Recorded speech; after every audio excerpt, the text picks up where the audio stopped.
Let's talk about the Tampa Bay Buccaneers. So far, this team is 3-1, and they look like the team to beat in the NFC South. Everything is clicking with this team. Their defense is playing lights out, and their offense is playing very good as well. Now, they are not a team that's meant to come back from behind and win football games when you're down 14 points, but I do think that they can come out and do some good things as well if they are down. Their defense is carrying the load right now. They're able to go out there and stop the run and put pressure on the quarterback. Vita Vea is one of the best defensive linemen in the NFL. Not just one of the best defensive tackles, one of the best defensive linemen. He's able to push the pocket and he can stop the run. He is one of the best defensive players on this team, and he deserves his credit. And you also look at other guys around him. Shaquille Barrett has been very good as well. Last season, he tore his Achilles. He came out this year, made Justin Fields' life a living hell early on in the season. He came over to pick six as well. He's still a very good playmaker and one of the best pass rushers on this team.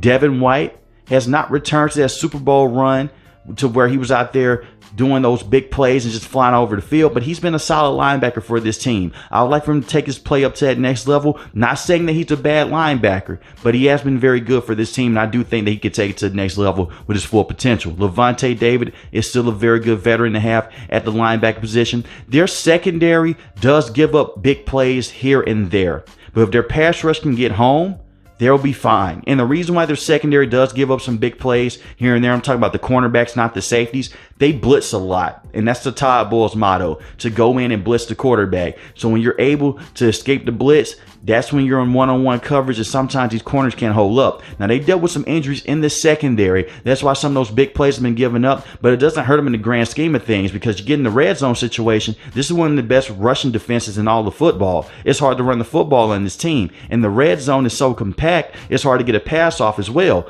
So definitely you can go out there and blitz for sure, and then teams go away and they walk off with a field goal. That has been the motto with this team so far in the red zone. Bend but don't break. I like what Todd Bowles is doing with this defense. I would want to cut down the blitzing a little bit, but if it's working, it's working. But those guys up front in that front seven, they're doing their thing, and they're putting a lot of pressure on the quarterback. But it's more than just the defense that's going out there and balling. I got to give Baker Mayfield credit. I've been very critical of Baker Mayfield in the past, and you can say he's going against weaker competition. You can't help who you play. You can only play who's on your schedule. And so far, he's looked good with the Tampa Bay Buccaneers. Hasn't turned the football over much, and the defense has been able to go out there and make the most of those opportunities when they don't have to go back on the field automatically after 3 and out. Now, their run game is still not perfect. It's far from perfect.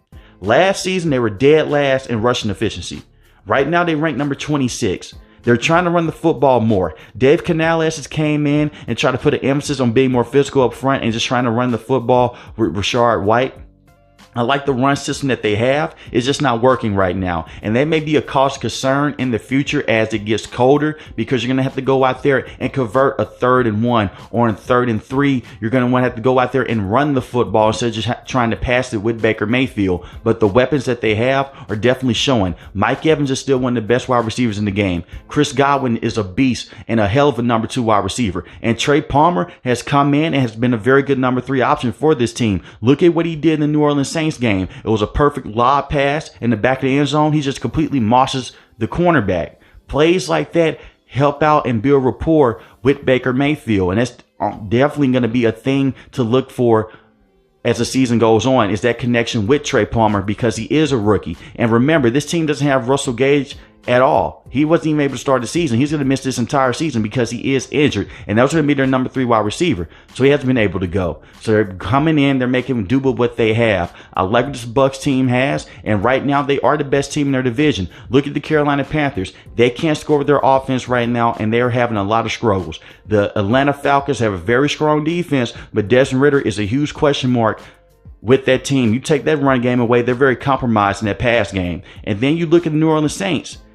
You just beat the New Orleans Saints.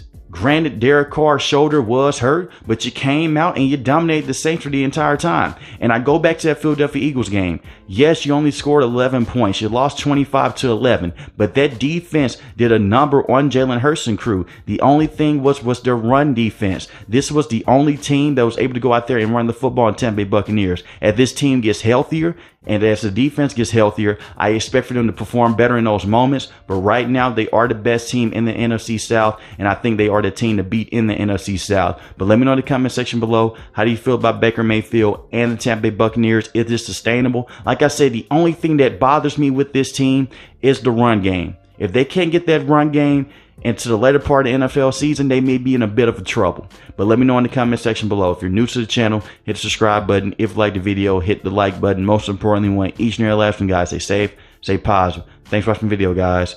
Peace.